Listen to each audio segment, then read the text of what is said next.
Hi, and welcome you all to Team's Cross session on storytelling and debate. First, let's have a look at storytelling. What is a story? A story is a narrative account of an event or a sequence of events. It can be either true or fictional. A story adds emotions, characters, and sensory details to plain facts. Next, let's see the forms of storytelling. First one is oral storytelling. This is something we are familiar and we have heard many stories in our childhood and as well as we tell stories to our children now. Second one, visual storytelling. The ancient cave painting and pictographic symbols were part of storytelling and helped us to understand the evolution of civilization. The modern example of visual storytelling is films and television. Third one is written storytelling. This we all know, books, novels, etc. Fourth one is the digital storytelling. Examples are posting status on WhatsApp, Facebook, and Insta stories. Moving on, there are 8 storytelling techniques. As we do not have enough time to go into details of all 8 techniques, I'll be sharing an overview of them. First one, monomyth. It's all about a hero's journey. Example, Bahubali. Second one is a false start. It's a seemingly predictable story which always ends with a shock. Third one is petal structure. It's organizing multiple speakers or stories around one central concept. Example, சில நேரங்களில் சில மனிதர்கள். Fourth one is in media res. It begins with the heat of the action. Example, kaka kaka. Fifth one is the mountain. Mapped with tension and the drama in a story. Many stories use this technique. Sixth one is the converging ideas. The different strands of thinking came together to form one product or an idea. Example, all teams presenting these sessions towards achieving one goal. Seventh one is the sparklines. Here the audience alternates between the seeing what is and what could be. Eighth one is nested loops. 3 or more stories layered within each other. Example, Virmandi. There are tremendous benefits of storytelling. In children, it is very effective for learning, which helps them to develop a sharp memory, keen listening skills, and fosters their imagination. Storytelling helps older adults who have age-related problems and forms of mental illness. When they are asked to narrate their life story or an unforgettable moment in their lives, it helps in healing. Those transformational experiences and their understanding are an evolving process through the passage of time. All this talk about storytelling. Now, let's listen to an interesting and a funny story. I invite Gomati to tell us a story. Thank you, Shakuntala. This is Gomati from Shikra's team. Now I'm going to tell a small story. We have all heard many stories about Birbal, one of the 9 germs in King Akbar's court. This is one such story, the famous well and witty Birbal.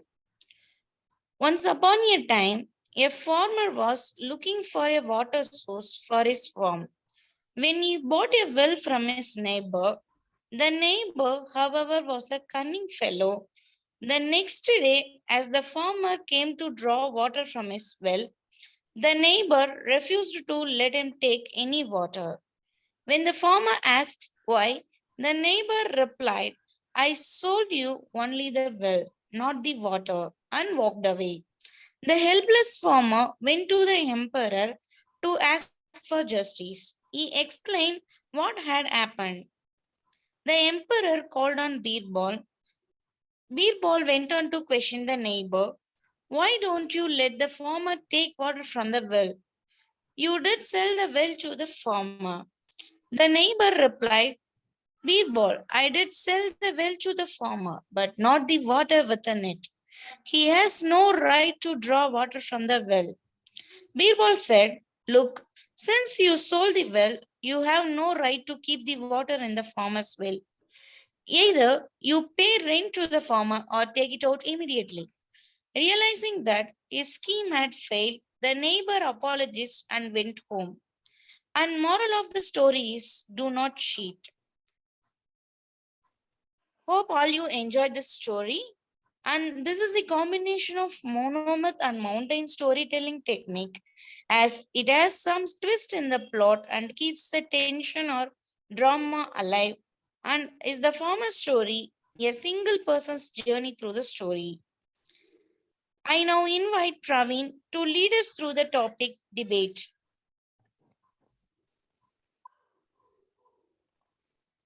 Hello everyone, welcome to the session. In this video, we are going to learn about debate.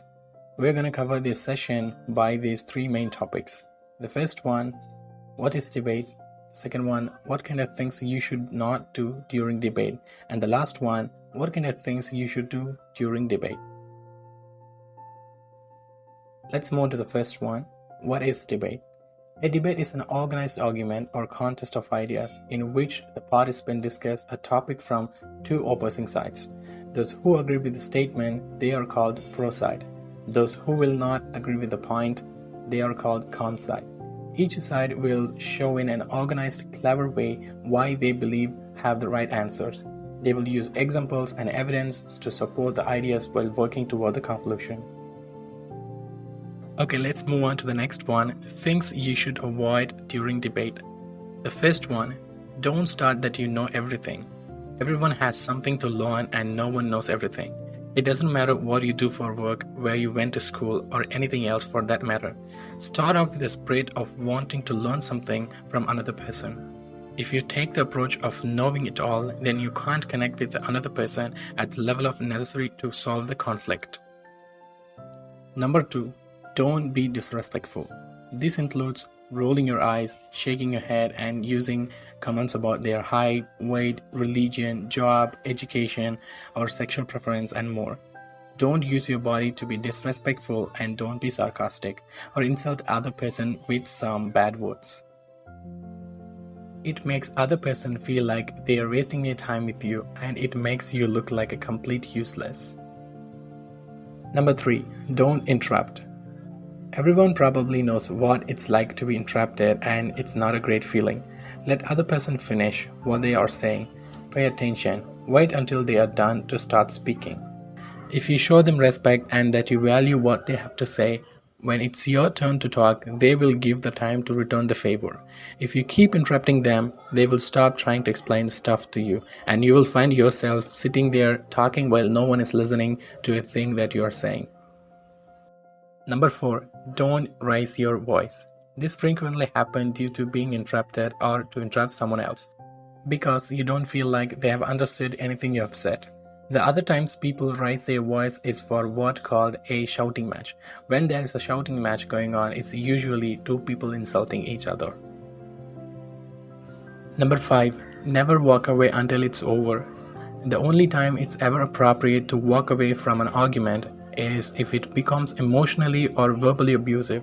Until then, if you want to show you respect the other person, you had better stay and participate. Just because you have been proven wrong, someone doesn't agree, or you don't feel like you're getting your point across, does not justify just walking away. If you can't stand in and solve problem and you get your point across, then you have issues. Alright, let's move on to the next one, things you should do during debate. The first one, be prepared. Make sure you know the essential points you want to make. Research the facts that you need to convince your opponent. Before starting an argument, think carefully about what it is you're arguing about and what it is you want. This may sound obvious. Number 2, listen and listen again.